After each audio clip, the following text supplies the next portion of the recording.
Welcome to the Winged Wheel Podcast. Here to talk all things hockey are your hosts, Brad Crisco, Ryan Hanna, and Evan Lobsinger.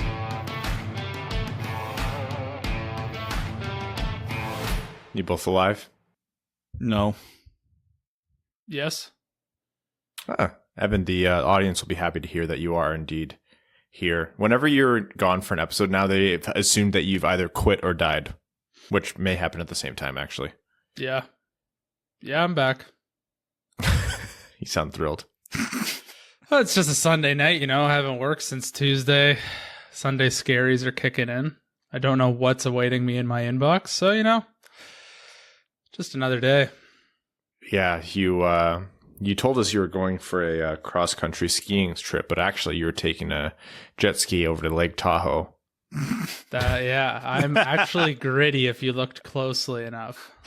You doubled up. You played both events, the Colorado Vegas game as well as the Boston Philly game. So yeah, it was a hell of a weekend. I will now be known as Stoner 19 on my jet ski. I really thought that was an Yzerman jersey to start, but it ended up saying Stoner, and I was like, I don't mind like novelty jerseys that are funny, but I was like, that's a bit of a jersey foul. It turns out that's his last name. Oh, that's even worse. No, I think right? that's okay. Putting your own last name is a massive faux pas, right? I think it's still a jersey foul, but I think that's way more understandable than someone writing like Stoner, but not as their last name on the back of a number 19 Red Wings jersey. It would have been a little bit more comical if it was Stoner 69. I knew that was coming. And then I would have been like, oh yeah, it's definitely just a joke. But I guess Stoner's his last name. Well, I mean, I think he gets a pass. That guy's a hero, and we'll talk a little bit more about him in the Lake Tahoe game. But for now, welcome to the Winged Wheel Podcast, back at full strength again. I am Ryan Hanna. Debatable. I'm Brad Crisco. And I'm Evan. On today's episode of the podcast, we are talking about a couple Wings games. The first one, really bad, and then the second one, lots of fun. Some more news in terms of the Red Wings moving up and down. Frans Nielsen was waived today to continue Steve Yzerman's tradition of periodically just waiving Detroit's worst contracts. Cider is back and dominating the SHL. We'll talk about those Lake Tahoe games. We'll talk about some other news across the NHL before going into overtime.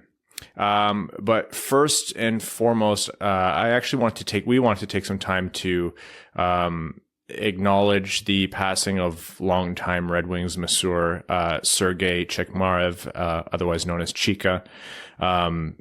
He passed away suddenly on, I believe it was Friday night. Fox Sports Detroit reported that he passed away of a sudden heart attack, and it was really tragic news. It's strange to be, talking about a team masseur, but for those who have been following the Red Wings for a long time, his name will not have been unfamiliar to you. He started in '98. He actually came over to the Red Wings.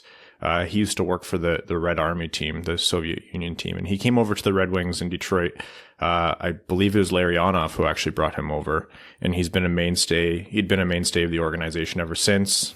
He was the masseur, but he also repaired everyone's equipment, and just every single story and clip and everything you saw about him over time was just full of like endearing warmth and praise and reverence for Sergey or Chica.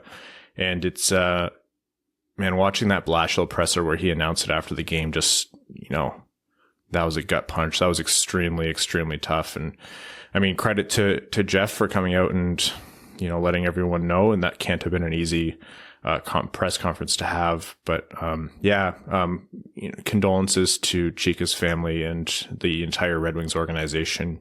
You have to imagine not just the players, but the people who work for the team who've known him for decades now.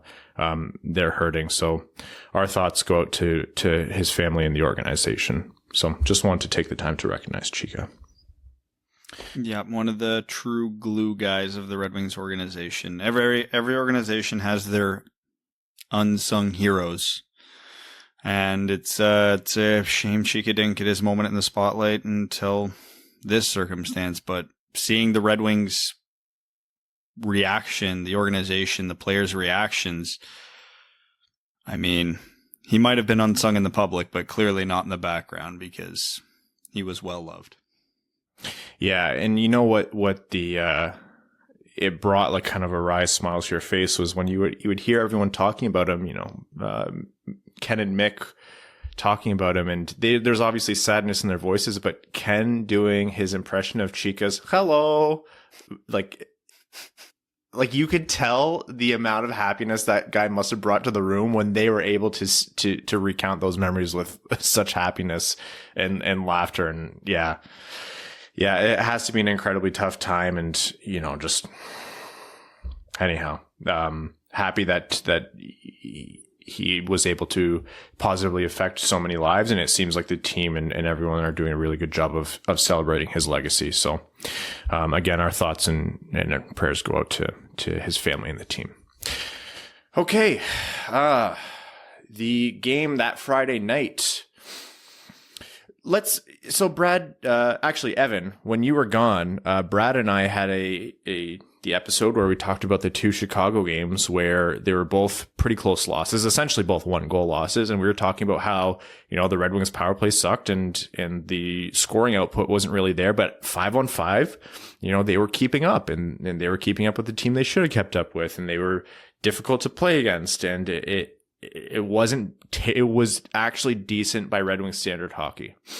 And then they lost 7-2 to Florida. Is there a question? No, I just wanted you to know how stupid we sounded when you were. Oh yeah. No, that you guys definitely willed that one into existence. That's a classic, like what you think is a good take, and then that game happens, and one day later, it's such a terrible, terrible take. But it's not your fault. I mean, I was a little too on point with my Christian Juice take 2 episodes ago that the universe had to balance itself out. It's like, oh wow, he got one specifically correct. That's rare. Now they're saying the Red Wings are playing well. We'll show them. That's just if you believe in karma, this is a good example of it. Yeah. It was just a bad game all around. Like, of course, the power play. Spoiler alert: the Red Wings did not score a power play goal in either game. The not scoring streak on the power play continues. But that game opened terribly. There was just a comedy of errors all around. What was the only good thing that happened? Like the Bobby Ryan goal, where he slapped it home, and that was it, essentially. That was pretty much it. Val Filppula passed one into the net. That was fun. As is tradition. He does that like once every 20 games or something. He makes a pass, and then Larkin RKO'd someone. I can't remember who it was. That was hilarious to watch. The entire game was summarized with on the clip of the Red Wings were on the power play down 7-2 late in the game. So by all means, like, please just score there and get some kind of victory. And Filppula got the puck in a shooting lane and fell over. And it went into the corner, and Florida actually not only dumped it, but I think they had an odd man rush on the penalty kill. And that was just like a perfect microcosm of the game. Just catches it's not Detroit's best. Yep, just catches the puck at the top of the circle. Perfect shooting lane. A shot 90% of NHLers are going to take, and the puck hits Val Filppula's stick and hits it with such force that it knocks him over. It's... you can't make this stuff up anymore. You really, really can't. That was also the game, too, where there was a moment. Now, thankfully, this story in this episode will have a happy ending, but there was a moment in that game where through the bad play of a goaltender, some happenstance bounces, Matthias Brome found himself in between Chris Drieger, the Florida goalie, and the net, in the crease, with the puck, and didn't score. I think that moment summarized the season for him and summarized the game for the Red Wings up to that point, because it was just... It's one of those things, too. He did nothing wrong. It's just one of those fluky plays. Every hockey player knows when you have a bouncing puck, if you don't catch all of it, it's going to propel itself forward. But if you only catch part of it, your stick goes forward faster than the puck does. So he got enough of it to knock it into the net, except it then hit the backside of his own stick on the follow-through. So he essentially blocked his own shot into the empty net. I just saw that, and I'm like, yep, what can you, like, it's that kind of night. For a team scoring at a normal rate, that's one where you go, darn, like, shoot, we wish we would have scored that one, and then you forget about it by the end of the night. But for Matthias Brome, who up until that point had not had an NHL point, and the Red Wings, who would have paid really good money for anyone to score in any manner, that was just like, no, this is a joke. Someone's paying. We're paying for someone's sins right now. This is cosmic. Nothing really makes sense. How does this keep happening? I wish there was more of a takeaway from that game. I wish there was literally anything, but I spent most of the time in the Winged Wheel Podcast Patreon Discord, just again shooting the shit with listeners, because that's the only thing fun during games like that. And that was it. Obviously, that was followed by the tough news that we just talked about, and then we were on to Saturday. And we talked last episode, the Red Wings should be keeping up with teams like the Nashvilles and the Chicagos. And credit to Chicago, they're playing like a much better team than we anticipated they would. Florida, coming into the Saturday game, had the NHL's best win percentage, or points percentage, I should say.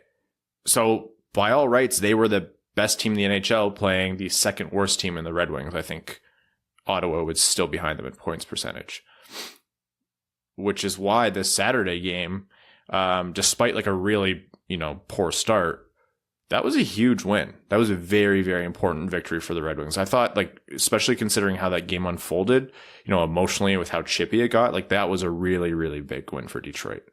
Yeah, it wasn't pretty, but it did the job. I mean, this was a classic Red Wings win in the rebuild. Get outshot. Bernier stands on his head. They get a couple of, one nice goal, one greasy goal, and then they just play stifle shutdown hockey, and it worked. I mean, it was on the second half of a back-to-back, so maybe Florida was a little tired, but I mean, Detroit played the first game too, so it's not much of an excuse for anybody, really. I guess if both teams are tired, that would favor the Red Wings with the style they play. But it was good. I mean, after seeing the lineup projections before the game, I was very rattled. And honestly, the way the game shaked out, it didn't really matter because offense wasn't happening really in either direction. But yeah, it was a win that I'm sure Jeff Blashill envisioned in his head 1,000 times this year.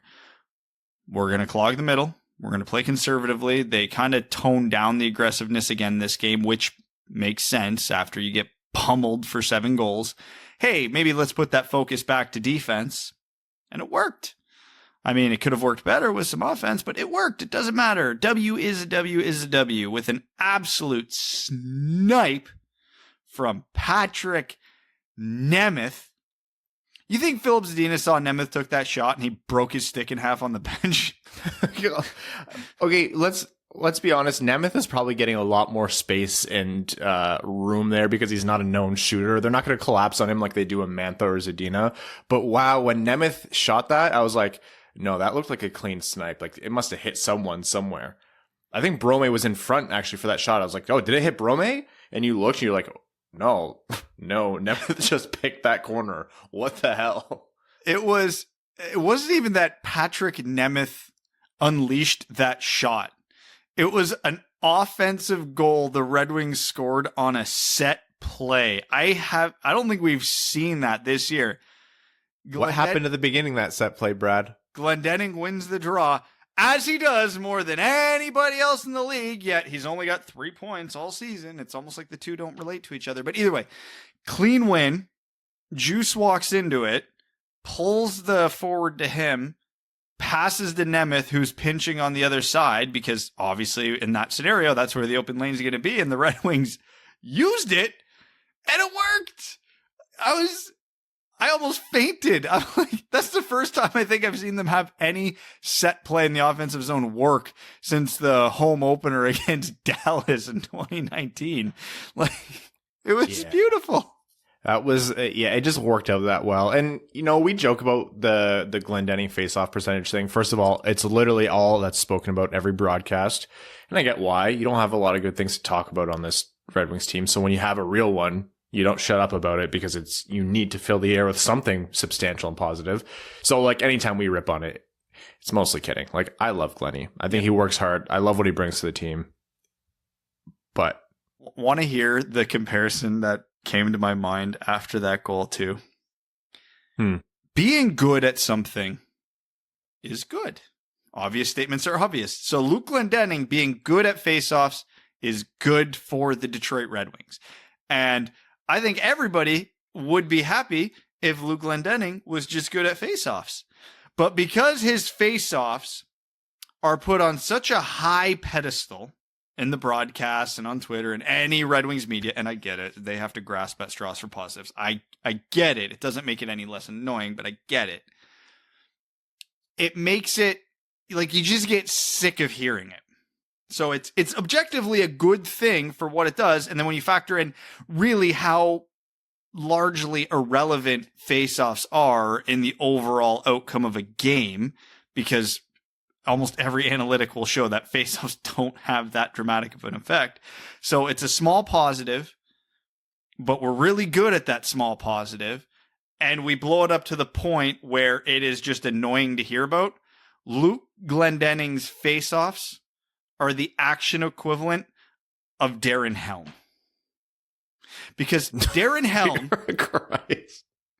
Darren Helm was not this year, but like his whole career has been good at what he's good at, which was he was a good bottom six grinding winger who was great on the penalty kill, great defensively, black hole offensively, but he was good at what he was good at, which was had a pretty small impact on the game, but he was good at it. But then the Darren Helm stands have ruined Darren Helm for everybody else. That's what Fox Sports Detroit is doing to Luke Glendening's faceoffs. I like both these things, but please, for the love of God, stop.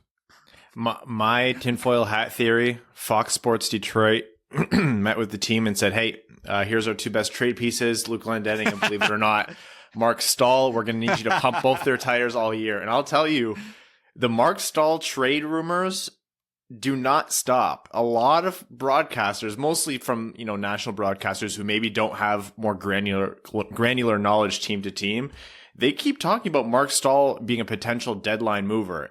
And every Red Wings fan is like, yeah, if you want him. Sure.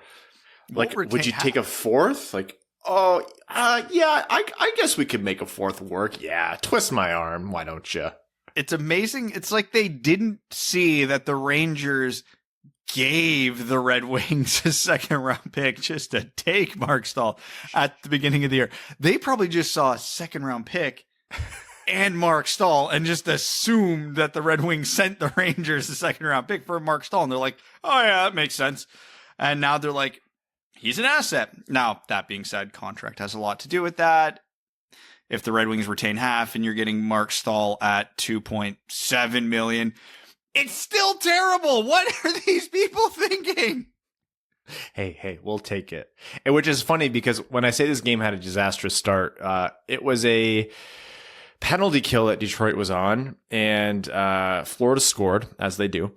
And if you look at a still image, there was Jonathan Bernier, and directly in front of Jonathan Bernier were three Florida Panthers, unobstructed by any single Detroit Red Wing. And off the screen was Mark Stahl facing the wrong way, picking up his stick that had fallen out of his hands. I believe Val Filppula, also dropped his stick on that play. It was Nielsen. Yeah, you can understand how I got confused. And it's funny because I think Dimitri and I think Prashanth both showed labeled, what were these people doing? And I was so focused on the three unobstructed Florida Panthers, which you're on a penalty kill and your main objective, at least in the hockey that I know, is to stop the other team from scoring. So generally you shouldn't leave three opponents directly in front of your poor goaltender who, by God, I hope he has his own sports psychiatrist paid for by the team. And then they pointed out how everyone else failed to get there. And it was just, you saw that and you just, on the heels of the game from the night before, I was like, oh man, this is going to be a bad weekend. Anyhow, Nemeth sniped one, naturally. And then Matthias Brome put himself in the right place at the right time, picked up a Larkin rebound, and finally got the monkey off his back, scored his first NHL goal. And wow, was that, like, you could see the relief come off of him. If we thought Nemesnikov was pumped to get his first goal with the Red Wings, Brome and his celebration, his adorable celebration with Larkin, like, that had to have been the happiest person in Michigan that night. He almost takes out Larkin, misses him, knocks Larkin's stick out of his hands. Larkin's like, I should probably pick that up. And Brome is like, no, hug. And just stands in front of him, arms spread. Just like, yeah. Larkin's looking at him like, yeah, I'm not getting out of this even if I want to. All right, come here, buddy. That was, yeah, I was just so relieved. Of all the things you can check off, I think a lot of people would have said power play goal, which they didn't. The Red Wings are still 0 for their last 36 and 1 for their last 45, I believe it is. So that's bad. But hey, getting the first Brome point and goal, that's a good one to start with. And then, of course, the Red Wings hung on. Bernier saved 38 of 39 shots, and Detroit beat the highest points percentage team in the NHL. So, Brad, last episode in our FanDuel betting segment, I picked Detroit to win the first game and not the second. And I was so wrong after Friday night, but I was partially right after Saturday night. So I'll take that split happily. I went 3 for 3 on Friday night. I only remember the Red Wings game from the second half of my prediction, so I could have went 0 for 3 the second night and not remember. So I'm just going to remember Friday night where I was perfect. Other points about that game. I'm not a you have to have an enforcer on your team type, and I'm not I think enforcers have, like, solely enforcers have a role in the NHL. I think you need to be able to do other things to take up an NHL roster spot. But watching Radko Gudas make yet another head hit, this time on Filip Zadina, and watching Aaron Ekblad accidentally high stick Zadina in the face, like grind his stick against his face, and watching Barkov's, I'll call Barkov's hip check on Larkin borderline. I thought it was a trip, although I can see why it was close. Watching all of that, I'm happy Mantha let the anger out a little bit last night. I thought that game was getting a little too chippy in one direction, so I'm happy Mantha was getting in there. I'm happy Glendening drilled Aaron Ekblad at the edge of that scrum, because that was definitely a, hey, I like, we saw what you did. And I'm happy Darren Helm, of course, drilled Radko Gudas into the boards with a clean hit, which, of course, Gudas thought was completely unacceptable. But as long as the NHL's not going to punish hits to the head, and as long as the NHLPA is not going to push them for bigger suspensions, because it's obvious that the NHLPA is more concerned about minimizing loss of salary due to suspensions rather than protecting players by eliminating hits to the head. And yeah, I know I'm a little frustrated here, so that was maybe a little bit of an emotional take, but I digress. Then I want Evgeny Smith in the lineup to constantly be in these guys' faces to say, hey, if you're going to do that, then we're going to have to talk later tonight. Radko Gudas faced no repercussions for any of his hits. Aaron Ekblad basically got away with, jamming his stick into Filip Zadina's face until the end of the game where Glendening knocked him on his ass. Like, there needs to be accountability for these players, and I think first and foremost, ideally, that comes from the refs or the NHL or the Department of Player Safety. But if it's not going to, I want Evgeny Smith to go and beat the hell out of him. It's old school and stupid. And I've made fun of people who talk like that, but hey, what's left? Because I don't want to see Detroit get bullied like they did last night. No, it's completely unacceptable. You can't have Mantha doing it. You can't. We've seen what's happened the last few years when he does. I'm very anti-enforcer in the sense of you can't win or compete in the NHL now with those boat anchors on your roster. You can't. That's what makes a guy like Evgeny Smith special. He's not that good by NHL standards. Like, if we're being honest, he's an NHL player, and he's definitely better than I thought he was a year ago. But he's a fourth line guy, but it's fine. But he can play on that fourth line, and he can play effectively on the fourth line. And like Ryan said, one thing he is good at is beating the living hell out of people. So if it's not going to be Evgeny Smith, someone has to, because like Ryan said, like, Filip Zadina was getting punked, and you can't have that happening to one of your star players, especially someone who's a younger guy like that, because we can talk about the injuries all we want, and this would be a much bigger conversation if that head hit from Gudas gave Zadina a concussion. But there is something to be said for if Zadina gets decked, elbowed in the head, sticked in the face, and none of his teammates are coming to his defense. It's not a good feeling as a teammate. Like, hey, anybody can help me out? Because Philip Zadina is what, 5'11", $180? He's not fighting Radko Gudas. No. He's not fighting Aaron Ekblad. He can try. He'll probably lose a couple teeth and miss a couple games, but I mean, embarrassing's not the right word, because you don't want to take instigating penalties in a close game, et cetera, et cetera, et cetera.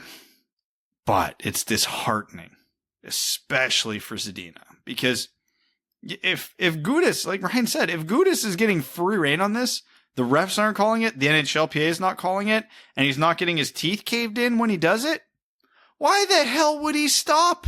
He's like, oh, I can do this. All right, Larkin, you're next. Every time someone comes up the boards, forget the play. I'm going to see what I can do here. So, and I know we're using Gudas as the example on this particular incident because he hit Zadina in the head, and a few games ago he hit Glendening in the head, and it could be anybody. But here's the thing with a guy like Radko Gudas. He's been this type of prick his whole career. This is nothing new for Radko Gudas. This guy should have triple the amount of suspensions he has. That's not just against the Red Wings, just in general. He's a dirty hockey player. And so he very clearly has the mentality of, when I can get away with this, I'm going to do it. So there needs to be some kind of deterrent. I don't care what the deterrent is, but there needs to be a deterrent. Ideally, it's not Evgeny Smith. But if it ain't the refs and it ain't the league, it's got to be Evgeny Smith, or it's got to be John Merrill, or it's got to be somebody. I don't care who. Somebody. Someone shows Zadina you have his back. And you know what? Credit to Glendening and Helm, because they did go after those guys after. But we talk a lot about the Tom Wilson types, right? The guys who can play and they're rough and often do cross the line. And whenever it's Tom Wilson against your team, you hate him. But hey, like, if you thought his contract was bad, and I was not a fan of his contract when he signed it, ask yourself, how much are those extra dollars worth, or how much is that physical presence worth when you know that Tom Wilson will be the guy to come in and not only play and contribute offensively, but also, swing at someone when they need swinging at. It sounds so stupid to be talking about the old time hockey, like throw fists to make someone stop doing something. But like, again, outside of the refereeing this season, the Department of Player Safety, I just cannot get on track with the way that they're calling things. Like, the justification for not even looking at the Glendening hit, of course they're not going to look at the Zadina hit, like he was hunched over, blah, blah, blah. Like, I'm sorry. It just does not make sense. We are still, maybe we have like 1% of the knowledge that we need about the way the human brain works and how traumatic brain injury builds up over time. And we're still allowing these hits to the head. Like, yeah, you can put some onus on the player, but it really does have to fall on the hitter. And yeah, like we've mentioned, they're still going to do it until they're deterred. So I hope long-term the Department of Player Safety gets this right, because I think they're getting it completely and undeniably wrong right now. But in the meantime, bring up players like Smith. Find guys who can play and throw hands. And like, hey, when we're excited about Evgeny Smith, we're excited about Evgeny Smith as the bottom six player. That's a very real role. I think over the past, I'm going to say 5 years to be nice, but it's probably closer to 8 or 9. We've equated bottom six player to aging top six player who doesn't no longer fit in the top six. We just say bottom six. No, I think there's a different kind of player that fits well into the bottom six, and it doesn't mean they're bad. And they play a different style of game that maybe doesn't contribute as much offensively, but they still contribute. Think like prime Helm days. So I'm happy with Evgeny Smith as a bottom six player, and I think he could and is already a good bottom six player. Anyways, moral of the story, bring Evgeny Smith back, please. If we want to talk about lineup decisions, I've got another big old, I don't have anything polite to say about it, but what was the point in assigning Evgeny Svechnikov to the taxi squad? I have. He might come up tomorrow. He might come to the team tomorrow. Yeah. He better. like, it sounds dramatic to say, because I understand. Let me preface this by saying I understand at this point in his career, Evgeny Svechnikov's not going to be a difference maker. I don't care that he was a first round pick. I don't care that he's not going to live up to that first round billing. Don't care. He probably is an upgrade on at least 5 of the 6 players playing in our bottom 6. Like, it's not that high a bar to climb, but regardless, he's a young prospect who's developing that the Red Wings hope has a long future with the team. Okay. I understand why Cholowski and Hirose and Rasmussen are in Grand Rapids. I don't necessarily agree with it for all of them, but I get it. They're developing, so go do something for their development and let them play in the AHL. And we'll talk about it later. Some of those guys are dominating in the AHL right now. And you don't want them over their head on a bad team hurting their development. I get it. Do you know what's not helping Evgeny Svechnikov's development? Not playing. Grand Rapids has had 2 games since he's been on the taxi squad. He hasn't played in either of them. The Red Wings have had 2 games since he's been on the taxi squad. He hasn't played on either of them. So they literally took him out of a situation where he was at least playing, and now he's not. If he gets into the next game, that's all well and good. I'm happy for him. He still could have played those 2 games with Grand Rapids. Like, I don't know if this is Yzerman just putting him there saying, Blash, here's another toy for you. Or if Yzerman is part of this and he's okay with the decision. I don't know who is to take the blame for this. But to steal a Pierre Maguire-ism, this is nonsensical. It doesn't make sense from any standpoint, however you want to look at it. It's fine. I'm really fine with bringing Svechnikov up to the taxi squad and then waiting a couple games to bring him in. Like, I think that's okay. That's an if. I will be less mad if he's in next game. We don't know that he is. Today's development does help that argument. I understand that. But still, I understand it's not the biggest deal in the world. And this is, like you said, with Brome missing the empty net. Any other situation, it's whatever.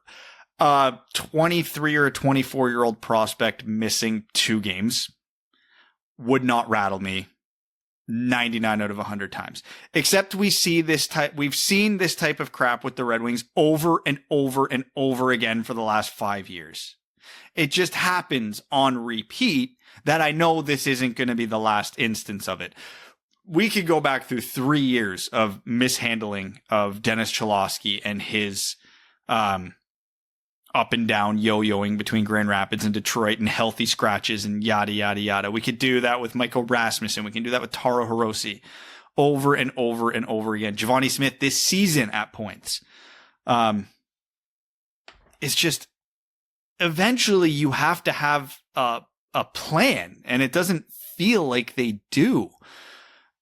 Other than the 2-week span where a lot of guys were on the COVID list, the Red Wings, knock on wood, have been pretty damn lucky with health this year. And they're still yo-yoing. It's weird to me. And that doesn't even factor into the, okay, well, you want Cider in Detroit next year? Maybe Lucas Raymond's in Detroit next year? Okay, and Smith and Cholowski and Rasmussen and Svechnikov and Hirose. How many rookies are you going to put in the lineup at one time? Because you can't tell me all these guys need 2 more years. Some of them might, not most of them. So I'm reaching that threshold of the confusion about what they're doing is starting to become a concern, would be the grandiose picture, or the grandiose point there. Your pre-anger during games is actually really funny. I watched you see Larkin on the first line, and I watched you devolve, and I was like, God damn, the puck hasn't even dropped yet. Broke Brad. I wasn't upset Larkin was on the first line. No, sorry. Helm. Again. Any other team, any other scenario, Darren Helm on the first line wouldn't rattle me. I would disagree with the decision, but whatever. The fact that we fucking predicted this before the season. It was literally just like a joke of how many games will it take?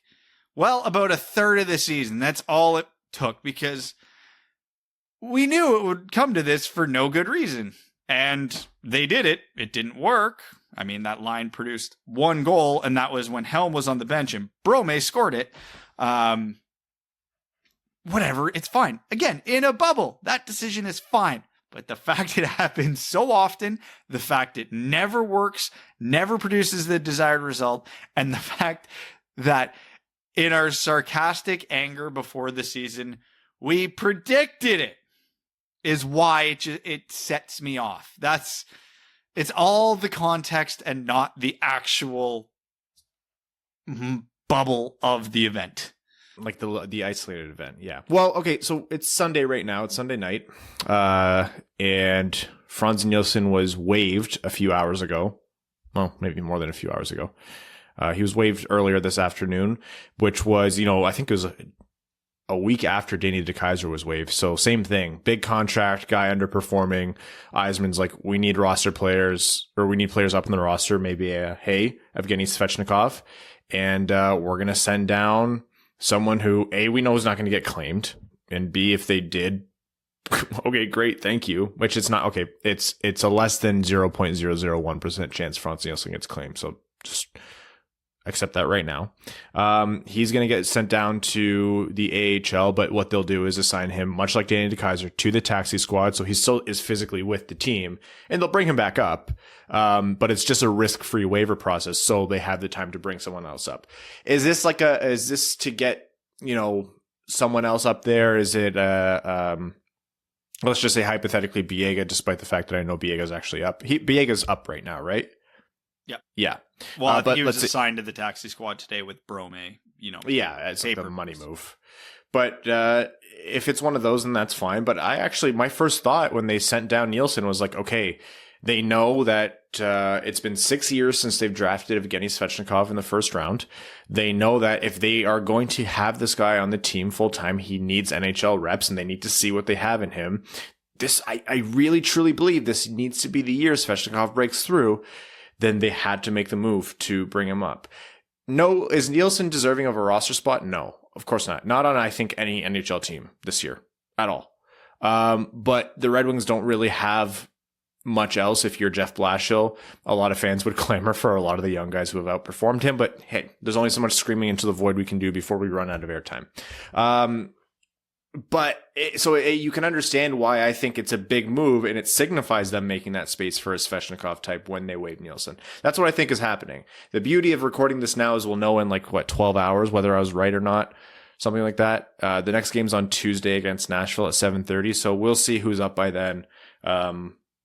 It's not a money move. They pay Frans Nielsen the exact same amount when he's sent down. He's a one-way contract, obviously, and it's not a cap space move. They say $1 million in cap space, and they already have $14 million or something like that. The point of this is roster space. So we'll see what happens. And also, credit where credit is due. Waiving Eriksson last year, waiving DeKeyser this year, waiving Frans Nielsen this year. This is exactly the kind of thing that needs to be happening. Wish it happened more. Understand the rationale as to why it doesn't happen enough. My gripe mostly is with deployment on ice rather than who's up and who's down, but it's not. I don't think anyone's without fault here. But regardless, we'll see what happens with Svechnikov. Yeah, because correct me if I'm wrong, when someone goes through waivers, they are ineligible for waivers for a month after that, correct? So when Svechnikov first went through waivers to start the season, they had a month of grace period where they could yo-yo him and not have to worry about it, right? Believe so. Yeah. So that month is passed. So Svechnikov probably should be up here for the year, or there's a good chance they lose him. He didn't get claimed the first time. I think largely at that point due to the uncertainty of what a COVID NHL would look like, and teams just didn't want to have to quarantine another body, et cetera, et cetera. And they also sent him down when every other team was placing everybody on waivers. So he kind of got lost in the shuffle a little bit. I don't think that will happen again. I've been wrong before. I'll be wrong again, but it's not a risk I'd be willing to take at this point in the season. So the timing of the Nielsen waiving, the timing of the Svechnikov recall does seem to lend itself to that's the plan. I think Ryan's right. I don't think Nielsen's going to the AHL. I think he's going to be in and out of the lineup from the taxi squad. It just provides some flexibility, which is fine. They could do that with every player they think might be a healthy scratch at one point, because why not?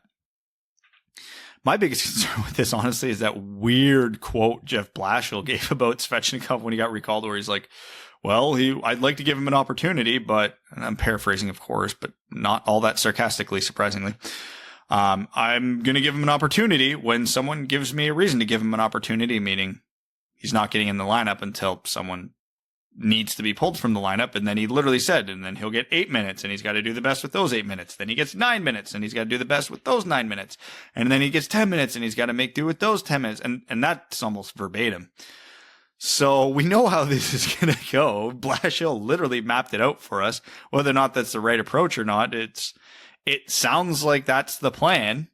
And let's hope he gets those 8 minutes with, Vlad Namestnikov and not Darren Helm and Luke Glendening, but we'll see. Do they have games against Carolina coming up? Because that's all I really care about with Svechnikov at this point. One game against Carolina, March 4th. Just please bring him up and keep him up through March 4th. I beg of you. Please just let him play his brother. That's it. That's all I care about in this world. That's the only thing that'll bring me joy. Please. The exact rule that Brad was referencing here, exemption to waivers. Player does not need to pass through waivers if the player has not been on the NHL active roster for a cumulative 30 days since last clearing waivers and has not played in 10 or more NHL games. And that's from the CBA reference 13.2b, thanks to Cap. So he would have to go through waivers again. Because he's played in more than 10 NHL games.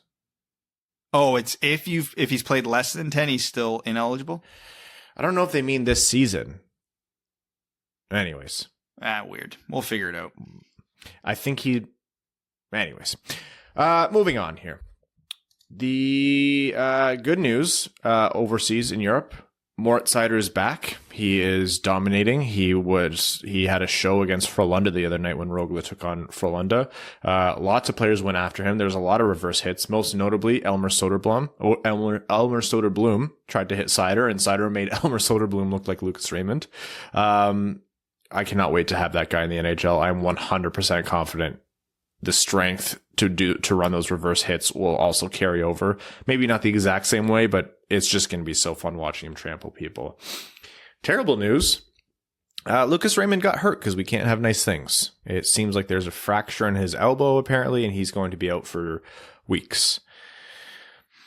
Better that it's not a tendon or a ligament or anything like that, for sure. But a fracture in the elbow is still not a pretty thing. So you have to hope that Raymond recovers quickly and fully, and they're careful with him because, yeah, we don't want Lucas Raymond in Sweden next year. We want Lucas Raymond at least in the AHL next year and continuing to develop. So that's another episode, and Red Wings fans have nothing nice in this world. Pain. All right. What do you guys want to do first? Waivers or the Lake Tahoe? Let's talk about the Lake Tahoe games. When was the last time you saw a midnight Eastern NHL game?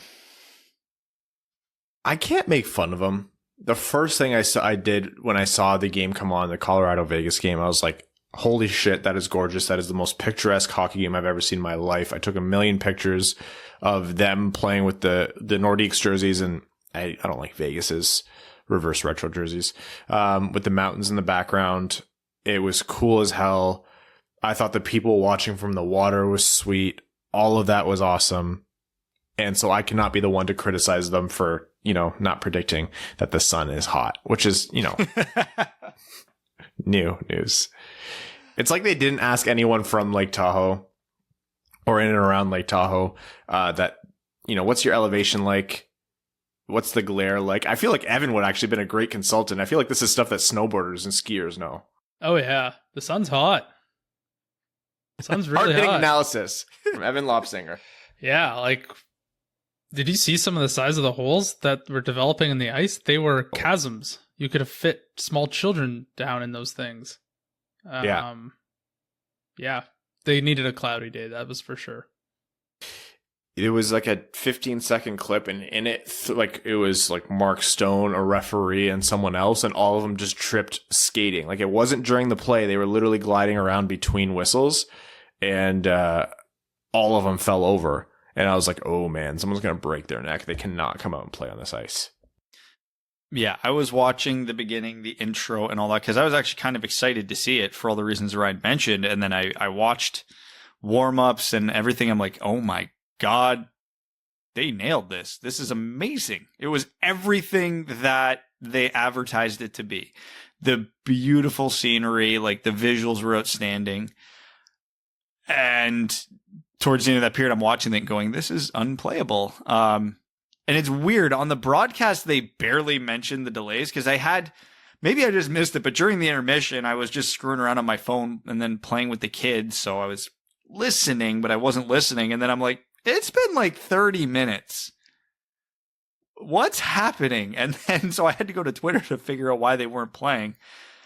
And then, yeah, they ultimately made the right decision for player safety, because if you imagine how fast Nathan MacKinnon skates, if he hit one of those sinkholes in the middle of the ice, that could have put him out for the season, quite literally. Actually, if he hit one of those at full speed, it would have likely put him out for the season. So they made the right call to delay it. Sucks for those of us on the East Coast who couldn't watch it, but whatever. So they delayed the start of the Bruins-Flyers game the next day to 7 p.m. because of that reason. That game is actually going on as we speak, and I've been kind of keeping up with some of the visuals on my Twitter, and they're playing it at sunset right now. These visuals are even better. Like, they should have done this from the start. The sunset on Lake Tahoe combined with hockey, the shadows in the first few minutes of the game made it a little weird, but oh man, is it spectacular. And obviously with, the hot sun not beating down on it, they're likely to get through this game. Is it a comedy of errors? Yes. Is it very NHL-esque to do this? Yeah, absolutely. I was thinking earlier about how, remember the draft conversation we had a couple episodes ago where it's like, what are they going to do? Are they going to have delayed drafts back to back next year? Are they going to do one in the winter and one next summer? Are they going to try to run as is? And we were all talking as if, they're going to make a sensible solution based on, a broad range of information and pragmatism. This is the same NHL that did not anticipate elevation and glare and the sun causing ice to melt. So all I thought earlier today was, oh, we're so screwed. We're so screwed, and I don't know why I keep generating new hope for this. But yeah, it was cool.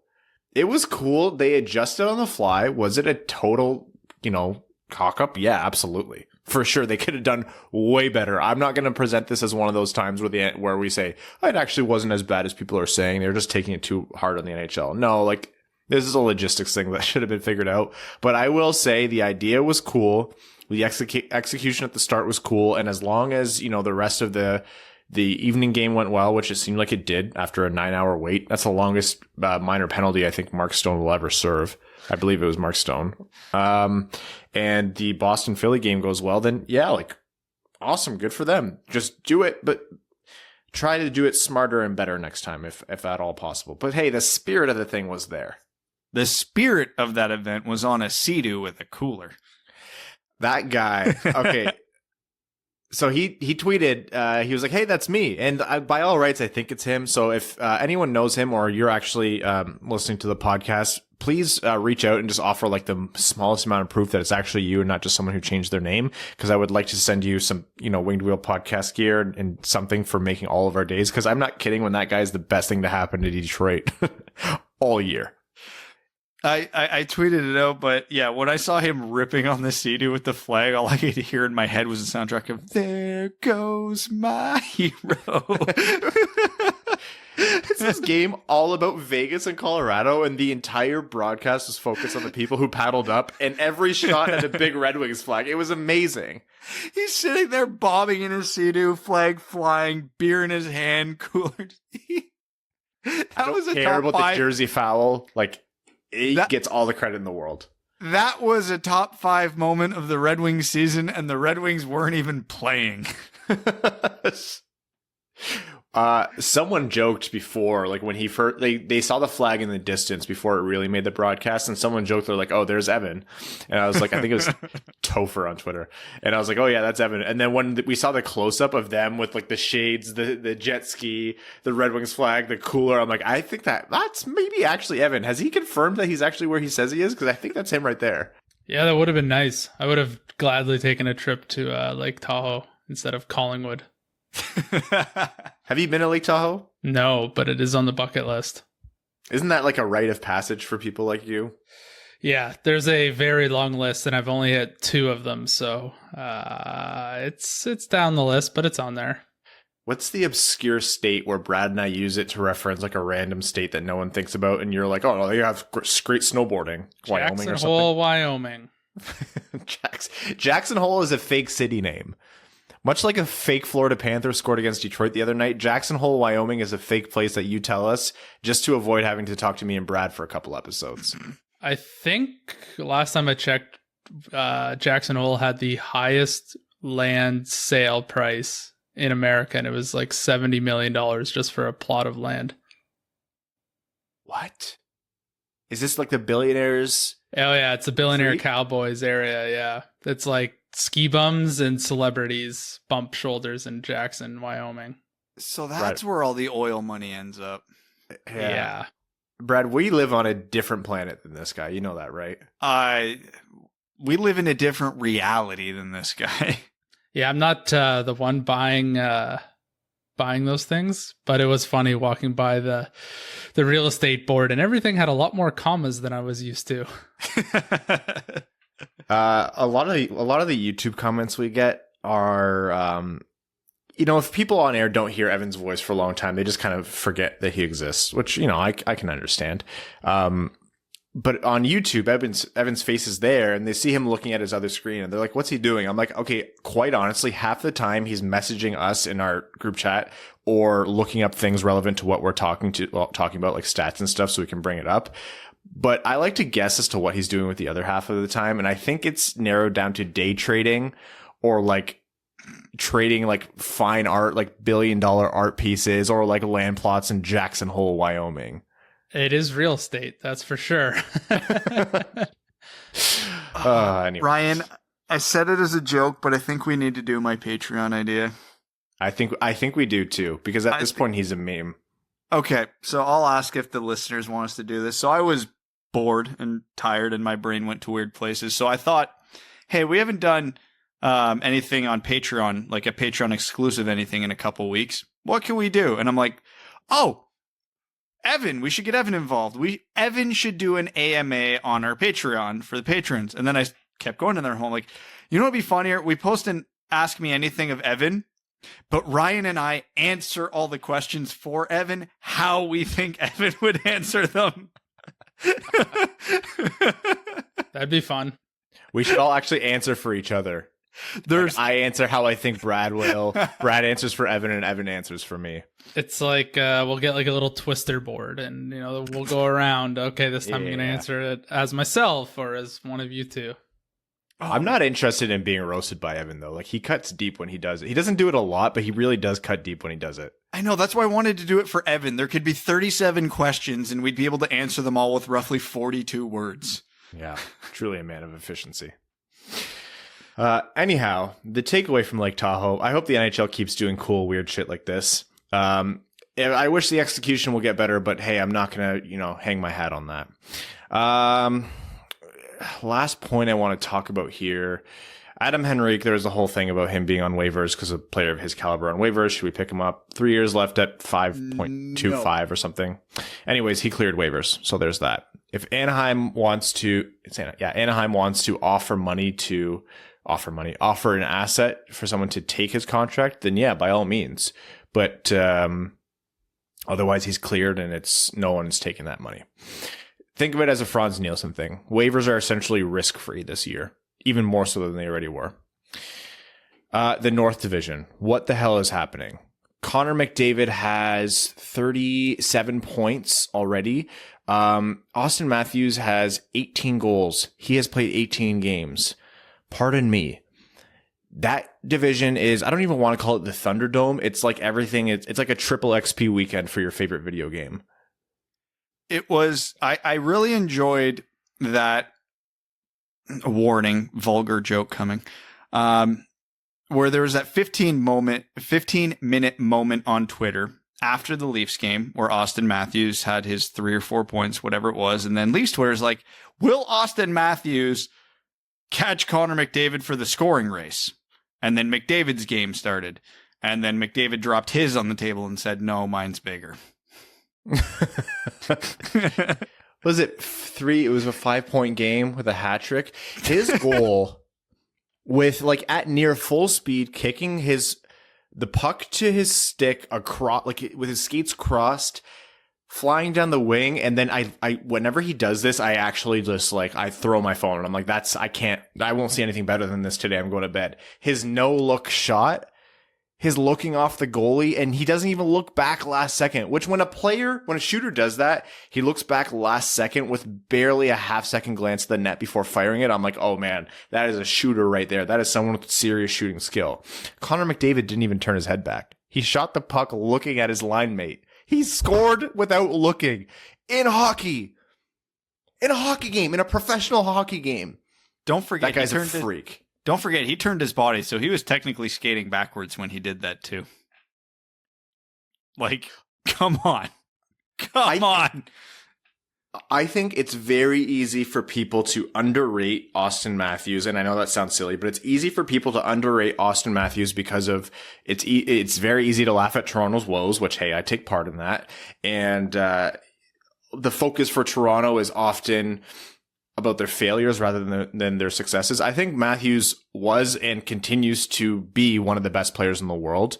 I think he'll be the best goal scorer of his generation because Ovi's from the generation before. And the fact that Connor McDavid makes it so who's the best player in the world conversation is still not close is absolutely insane. I know. It's impossible to underrate a Leaf. Like, it really, truly is. I mean, second in league scoring on the Toronto Maple Leafs. Of course everybody's going to be talking about him. Except they aren't. Second in scoring in the NHL isn't Austin Matthews, it's Mitch Marner. So you can very much underestimate a Leaf. Yeah, everyone's screaming and shouting and humming and hawing about Mitch Marner's. This is what Toronto sports media does. When they turn on a player, they don't come back. Everybody was so angry at Mitch Marner for his contract demands. Oh, he'll never be worth that. Except all he's done since then is prove that he's worth that. He has had down points. Like I will admit, like there was a little bit of slumping there, but it was nothing unnatural. And of course, you get guys like Simmons saying like, "Oh, Marner's the cause of all issues." Also, he's 23. Evgeny Svechnikov is 24, 25, is it? Like, Jesus. This is why I can't stand Leaf fans. This is why I can't do it. Like, my God, we just picked Lucas Raymond, who's the best prospect we've had since Steve Yzerman. And we're praying that he gets to be as good as Mitch Marner. Like, come on. Yes. Yeah. Anyhow, the North is a lot of fun, whether or not you like the Canadian hockey media bias. For me, it's sometimes extremely frustrating to only hear them covered. And I would love a time for them to be mixed back in the league when these divisions go back to normal. But still, hey, great, fun hockey to watch. For now, I'm going to bring us to overtime, which on this episode of the Winged Wheel podcast is sponsored by none other than the FanDuel Sportsbook, who we are thrilled to partner with as they're giving us fans what we really need, more excitement in the game of hockey. They're America's #1 sportsbook for so many reasons. They're easy to use from registration to deposits and finding great bets. Withdrawals are quick and easy. You get your money back in as little as 24 hours. And they are offering a great promotion. you get to place your first bet risk-free up to $1,000. But I'll get to that in a couple minutes here. For now, we are going to talk about some upcoming games where we wish we could bet on and make our picks. Last episode, Brad and I did it. I think I embarrassed myself a little bit. Brad definitely outperformed me, but hey, we now have Evan in the mix this time, so we'll see where we go. So I'm going to pull up some key series to talk about here, and we'll make our picks. Speaking of the Canadian division, Calgary, who got thumped by the Oilers and Connor McDavid against Toronto over the next couple games. Toronto's the favorite there. Outside of their, really embarrassing loss to the Senators, I have a hard time betting against them. Even at it's not attractive. You're not going to make the underdog money there, but they're a really strong team this year. They have John Tavares. I don't think has scored an even strength goal this year, and they're still the top team in the NHL. That is comical. Calgary just got absolutely caved by Edmonton, so they're going to be playing pissed off, but they don't really have, the easiest path to work out their misery. That being said, Toronto Flames are probably still pissed about Jake Muzzin flipping that puck at Matthew Tkachuk after the game, and Toronto is known for letdown games. I have a hard time ever betting against the Leafs, but if you're ever going to pick against the Leafs, this is the scenario historically where they've had a letdown game. So, I don't know. Calgary seems like they're on the brink of, not collapse, but their season's going one of two ways and they got to figure it out real quickly. So they're going to be playing desperate. I at least through the Calgary media, I get that feeling. That's the vibe coming out of Calgary.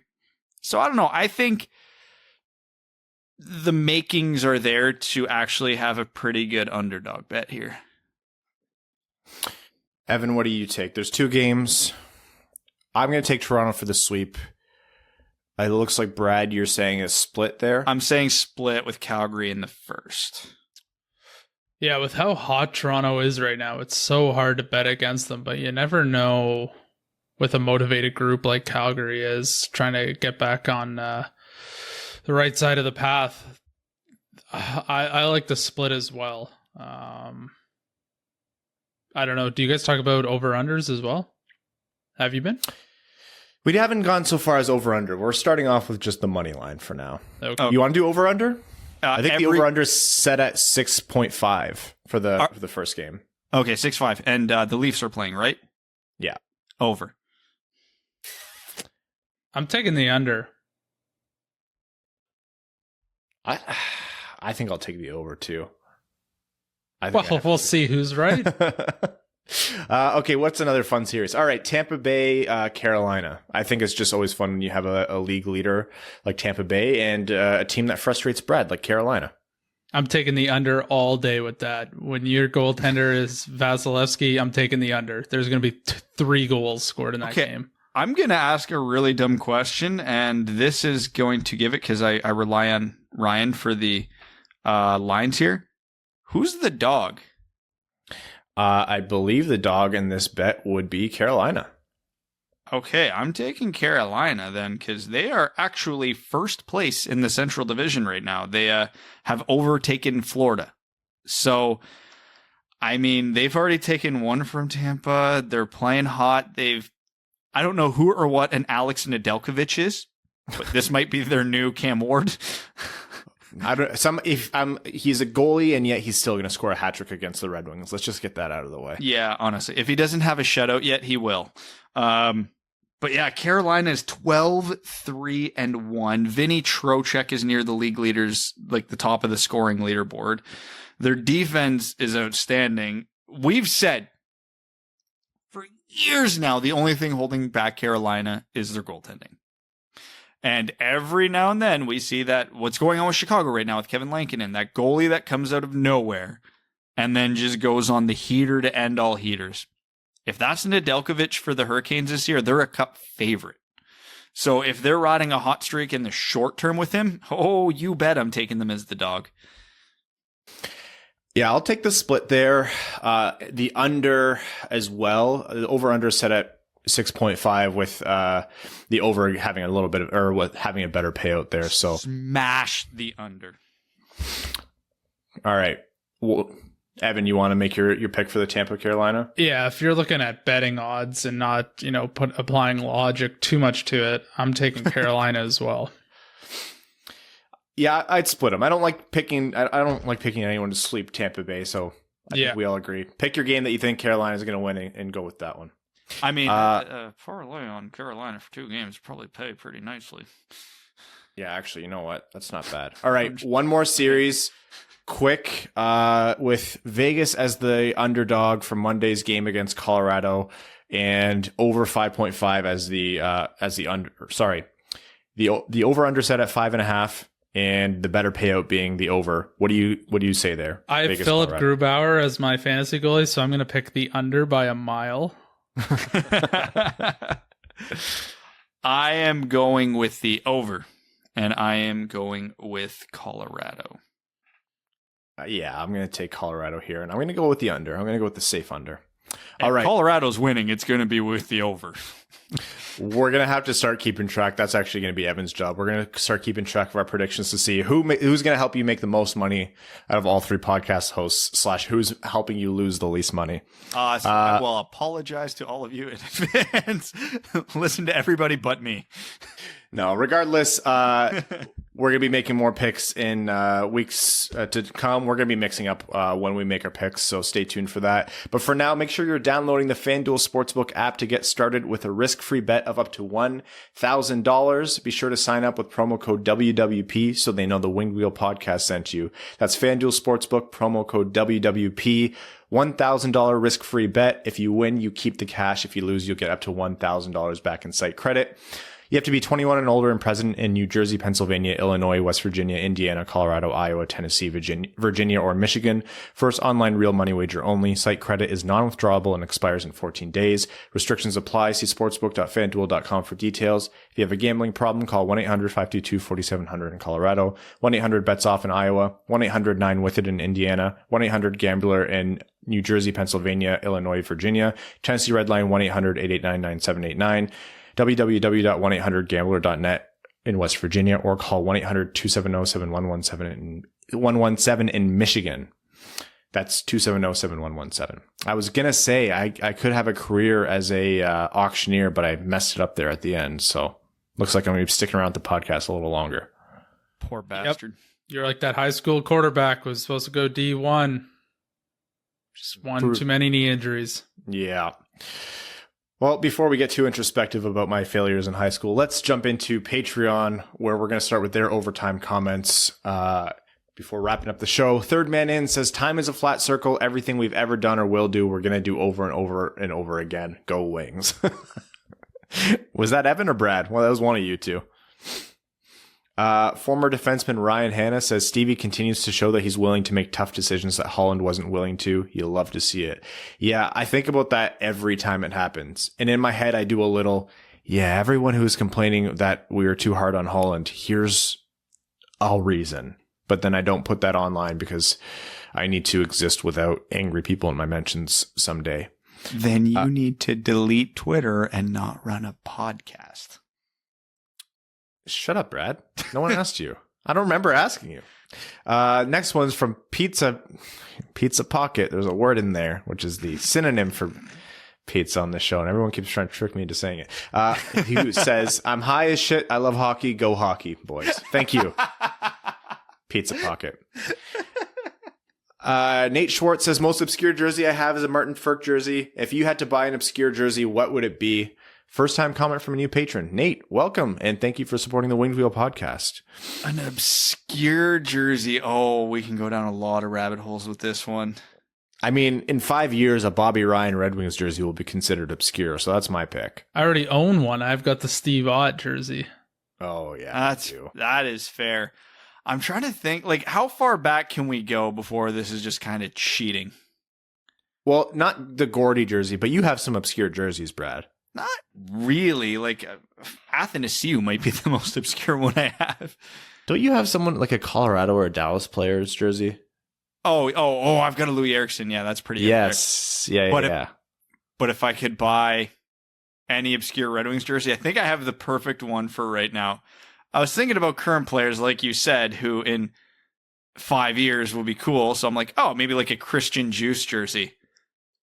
But then, why go for Christian Juice when we can get his dad, Pear Juice? He and his played brother, Apple Juice.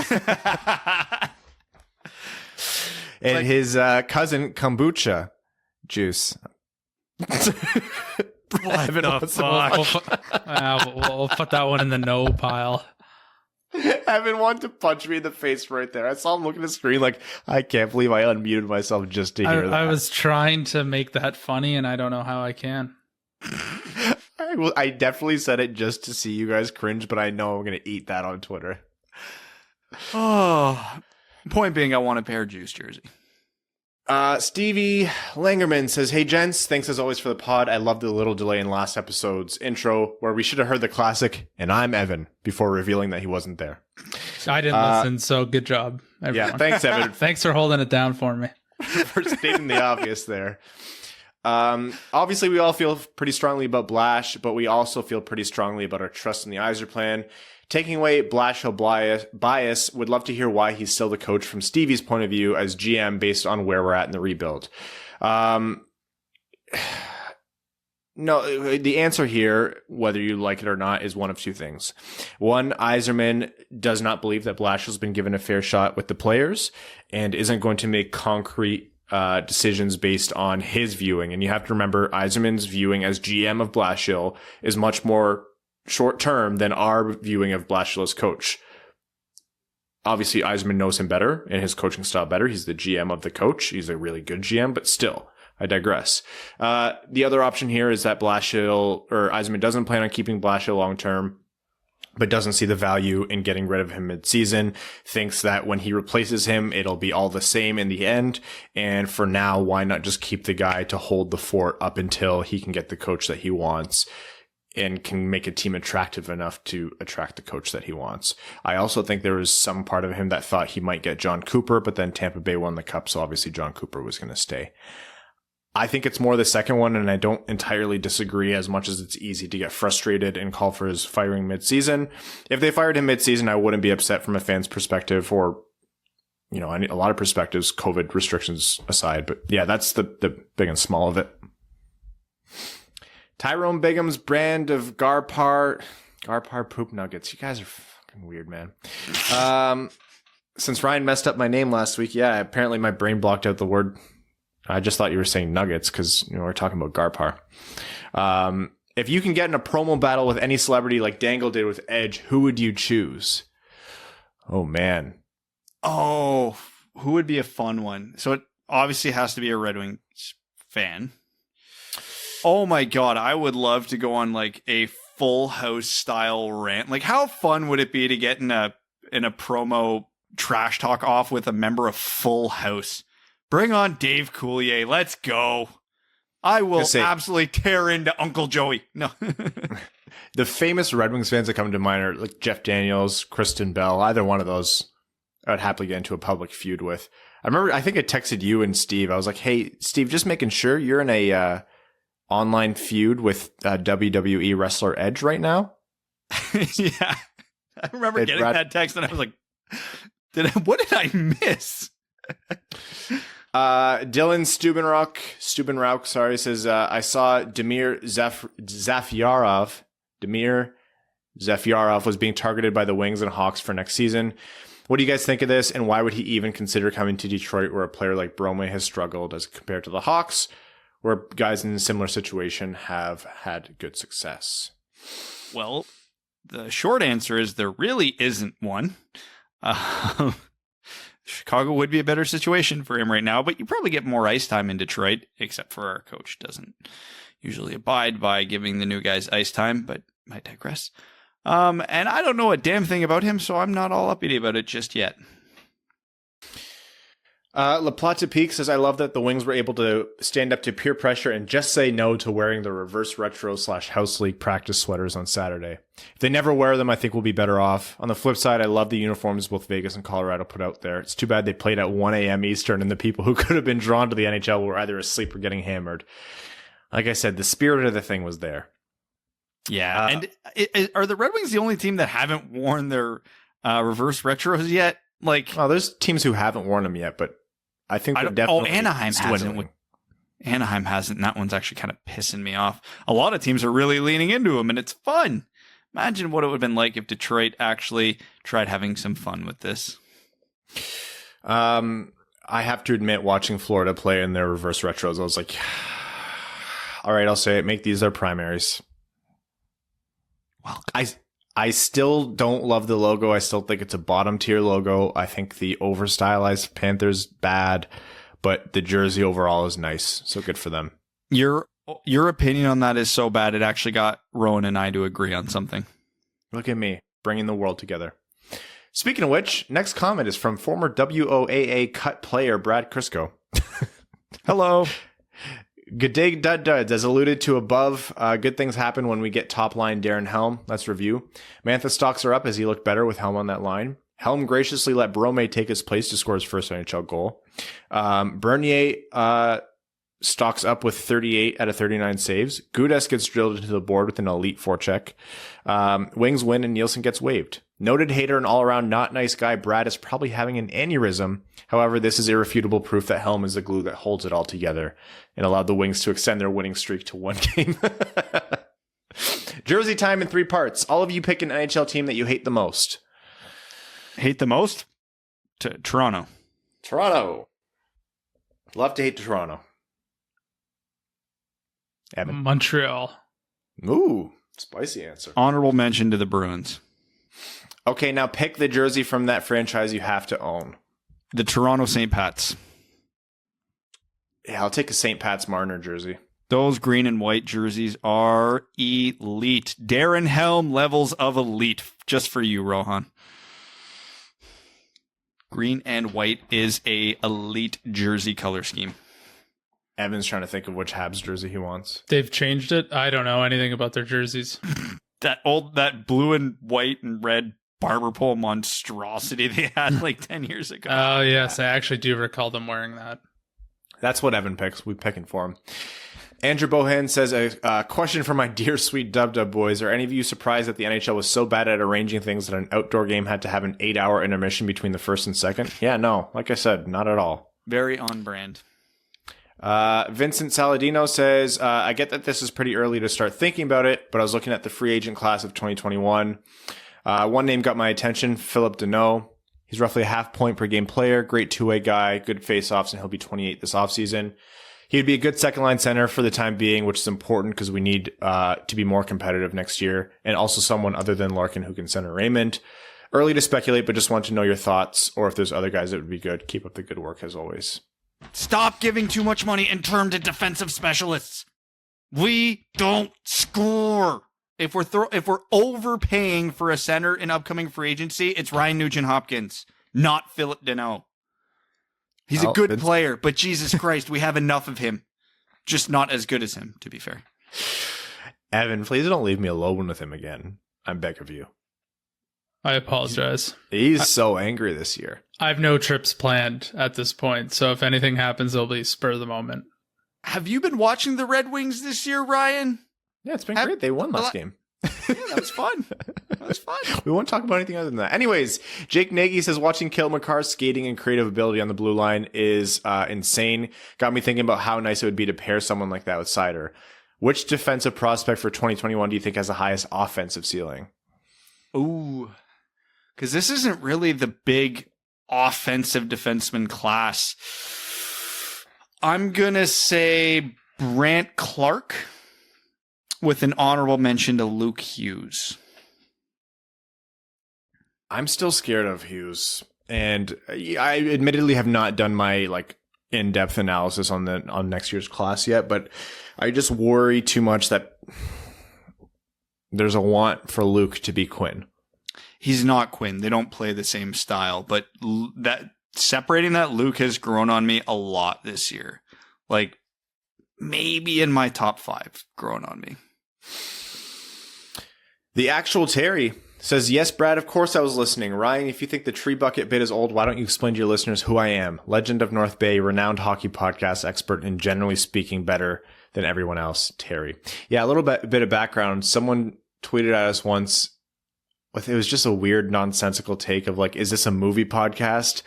Very disappointed or something like that. And he won't be listening again. To which the phrase, "Oh fuck, we lost Terry," was born. And yeah, it was fun. You guys ran with it, and it was hilarious. Hockey wise, I'm already starting to burn out on this season and just stop watching hockey coverage until the NHL draft. And then he has a portion here where he knows I might read it out, and he wanted me to read out words where I essentially proposed to Mel. So I won't be doing that. But joke's on you. I every day casually ask Mel if she will indeed, if she's up for a wedding that day, and she constantly says no. And I do that purely so that when people like hint like, hey, when are you guys gonna to tie the knot, I can say, oh, Mel has turned me down multiple times, because I think that's really funny and mortifying. You strike me as the type of guy who would take her to a beautiful, like, scenic spot and like pretend to tie her shoe like 9 times. Okay, no, I wouldn't go out of my way to do it. I would not go out of my way to like actually make it seem like I was going to do it, but I do often do things like in the middle of a conversation, like get down on one knee and then like scrub a spot on the floor or something like that. It's not completely out of my my school of humor, so you're not totally wrong there. See, I got to get Crystal to train Mel, because if I did that to Crystal, I'm in prime front kick location. Oh, Mel's too uncoordinated. She'd fall on her ass. 100%. She is remarkably... She is so talented and handy and like does like 99% of anything like home reno. But when it comes to athletic ability, wow, we are different people, her and I. Just, she is helpless. I hope she's not listening. Michael Thompson says, roses are red, violets are blue. Warm sunshine melts the ice. Who would have knew? In other news, Frans is on waivers. Will Svech come play in his place? Haikus are quite hard. C-Nod says, joke is a little out of date, but this is what I think happens around the wings. Blashill says, all right, time to talk about some lines. We're going to have Nielsen and Filppula together. Good defense there. Nemesnikov under his breath. Please not me. Please not me. Vlad, go ahead and center that line. Nemesnikov, cool. God damn it, I hate this place. Yeah, probably something like that. Callan S says, did you know that Glendening was good at faceoffs? Callan, thank you, and also screw you. Jet Ski Guy Stan Club says, I mentioned this a few weeks ago, but I think it's worth repeating. Darren Helm gets over 18 minutes of ice time and the Red Wings win. That's right. The Red Wings are now 2-0 in Brad's personal version of hell. So let's say the Red Wings wind up 3-0 in games where Darren Helm gets 18 minutes of ice time. Will you then retire the Darren Helm sucks bit? Yes. I never said Darren Helm sucks. I explained this earlier in the podcast. I like Darren Helm. You have all ruined him for me. Kyle Williamson says, as always, thanks for this sweet pod. How can the team deal with the logjam of potentially ready prospects on the team next year?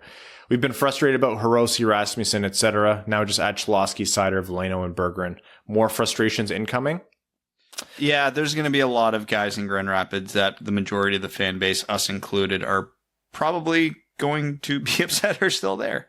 I don't know who. I'm not even going to venture that guess, but it's coming.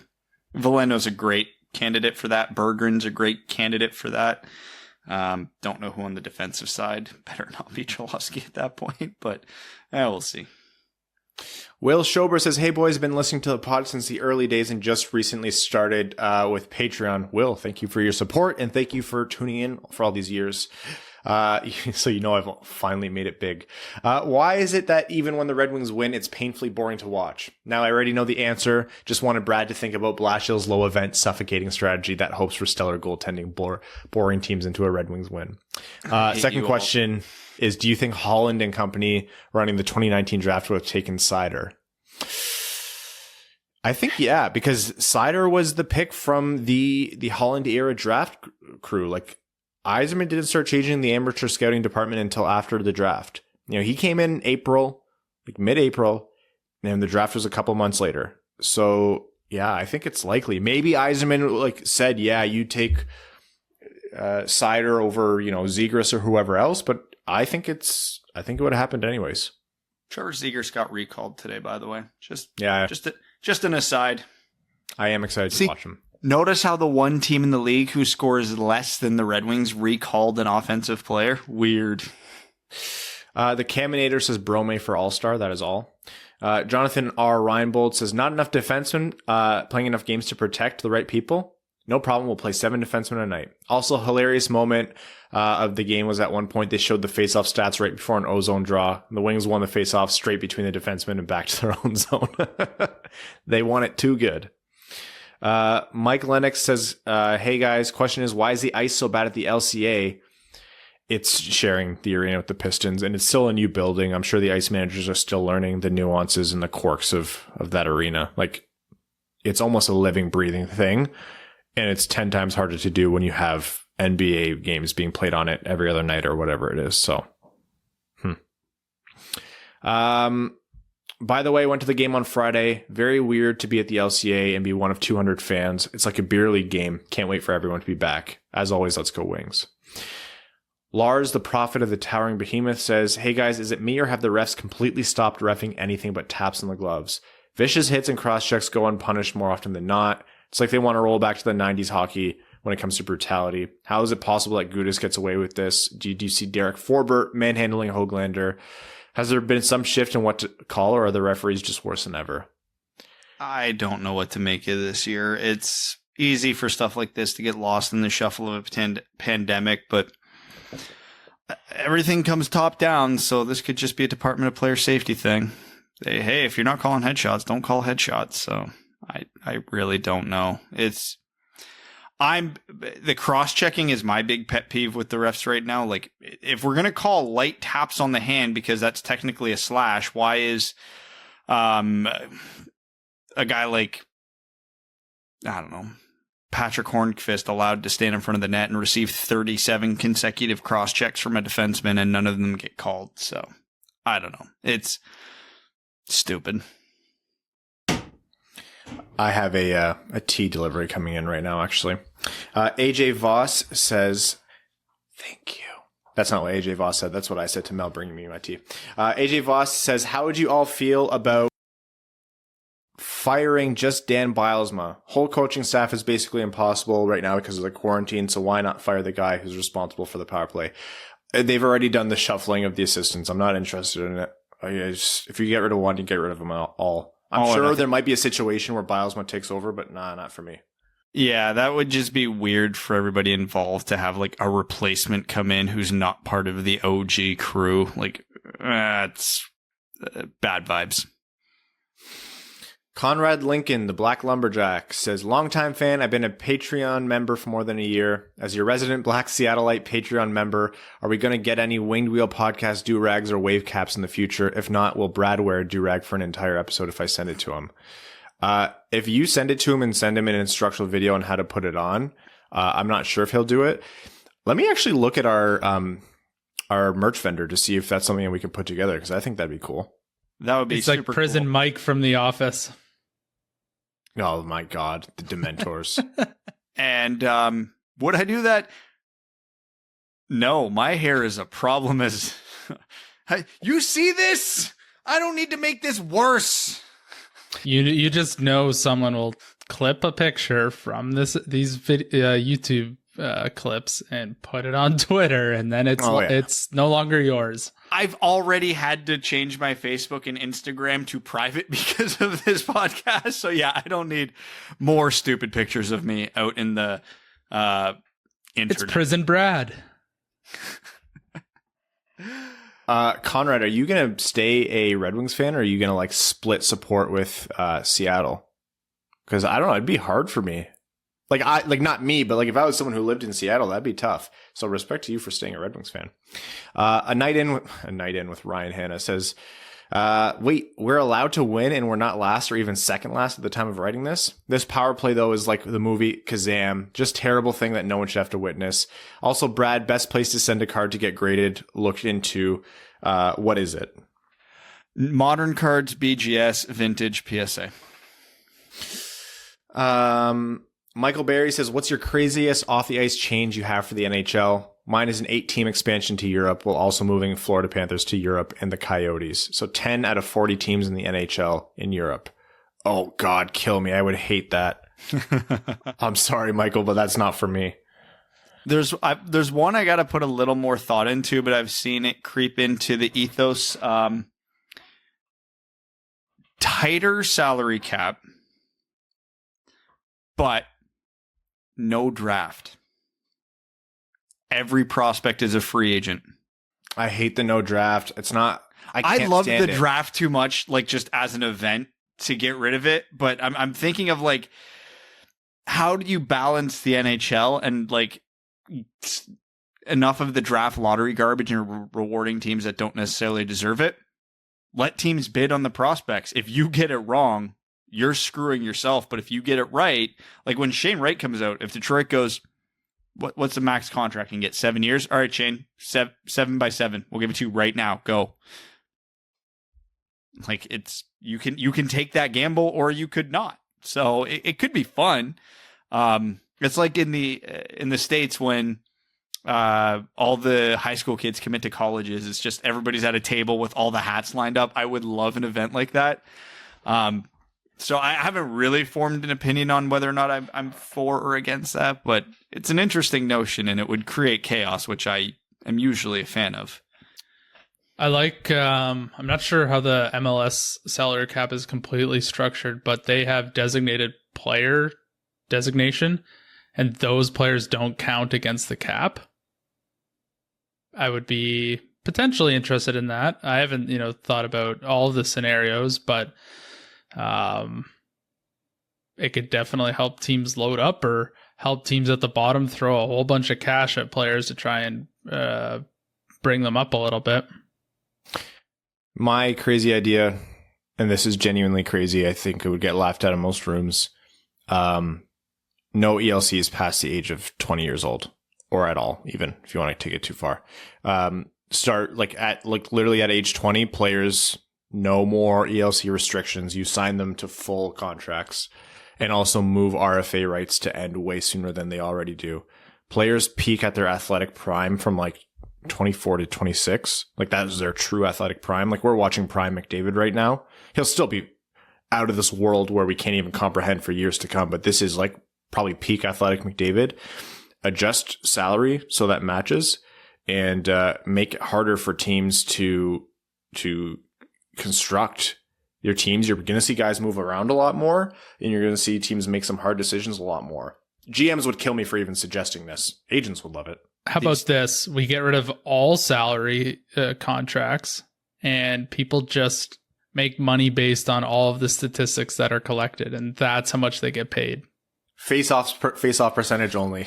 Yeah. Luke Glendening, $14 million a year. It's every single stat that they want to include. The league and the PA could, barter whatever they want to do, and that's how salaries they come up with them. It's a true performance business.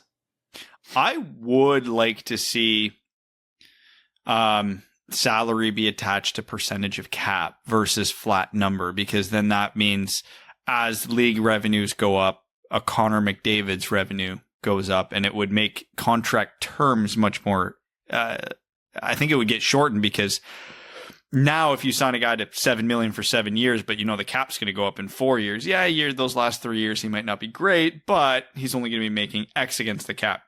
Well, if that's tied into the percentage, that's going to make teams have to make much more shrewd decisions, which could be fun. But think about the billionaires, Brad. Think about Jackson Hole, Wyoming. Last Patreon comment here from Quaz says, I got to fly to Pensacola without my back seat being occupied. It was fun, and also, holy smokes, Nielsen got waived. Quaz wasn't making a euphemism there. He's a pilot. Reddit. We have time for some Reddit comments and possibly some Twitter Ask WWPs. Own journalists, Brad, I think you're going to probably take the answer to this question, says, what went wrong with Cholowski? Not that he's broken by any means, but how did he end up from looking so good for the Wings to now being in Grand Rapids fighting to make the team? This is textbook mishandling of a prospect. They rushed him. They developed him poorly. They healthy scratched him a bunch. They sent him down at a weird time. They brought him back up. They sent him down. They brought him back up. They sent him down. He made the team the next year. They sent him down again. This is just textbook how to stunt a prospect's development. So once he made the Red Wings, he at best had one trip to Grand Rapids without breaking his confidence, and they've had he's had several since then. The ideal scenario was back in the day, they make the hard decision to, even though he's playing well, start him in Grand Rapids and let him work his way up. Or once he's proven that he was good enough to play in Detroit, keep him in Detroit and teach him the defensive game at the NHL level. Either one of those options would have been better than the crap they've pulled with him. And last comment here will take us from Adaptive Centerpiece, who says, with Nielsen on waivers, who do you think will get the assistant captain patch? Is Bobby Ryan that much of a long shot? I think he's been injured, so it's easy to forget, but this seems like the wheelhouse for Tyler Bertuzzi.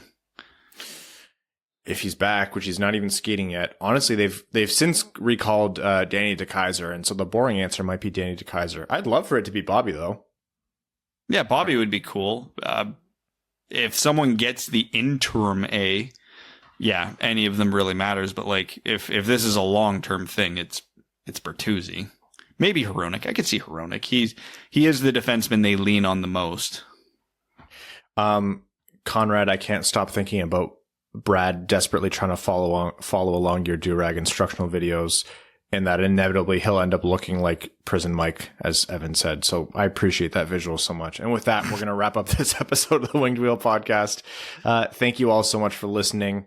We'd like to thank everyone who tunes in, who supports us by subscribing on Apple Music and Spotify and Google Podcasts and wherever you get your podcasts. All of our sponsors, the FanDuel Sportsbook, download the app with promo code WWP. All of our name level sponsors on Patreon, Arjun Shankar, Eve Bartel on behalf of the Sarah Grand Foundation, Brett Bailey, Terry, Taylor Tadgell, Ryan Hubbard, R.A., Zach Spring, Citizen High Five, Cody Stark, Greach, Jeremiah Dobo, Jake Kiefer, Tyrone Bigham's, the full name's not loading, but something to do with Garp Hard and Gross Nuggets, Andrew Bohan, Scott Martin, Jacob Turner, Matt McKay, Craig Kibble, Brandon M., Matthew M. Rice, Luke Johnson, Kalen Wood, Hassam Al-Qassem, Hana Lee, Sam Bankson, Kevin McCracken, Zach Van, Josh Yelton, another former junior goalie turned golfer, Trevor Pevavar, Evans Bingo Card, Connor Leightonen, Pizza Pockets, Matt Keeler, Stay Fresh Cheese Bags of Fournier Company, Antonio Gracias, John Evans, Joseph Minama, Quaz, and Stan Olsen. Thank you all so much. We will see you on Wednesday. Thanks for tuning in to the Winged Wheel Podcast. Be sure to check out wingedwheelpodcast.com, where you can subscribe to the show on iTunes, Spotify, or wherever you get your podcasts. You'll also find links to other ways to support the show, such as Patreon, official podcast apparel, and more. And don't forget to follow the show on Twitter at Winged Wheel Pod. And of course, the hosts at Brad Crisco, at Ryan Hanna WWP, and at Hockey Town Evan.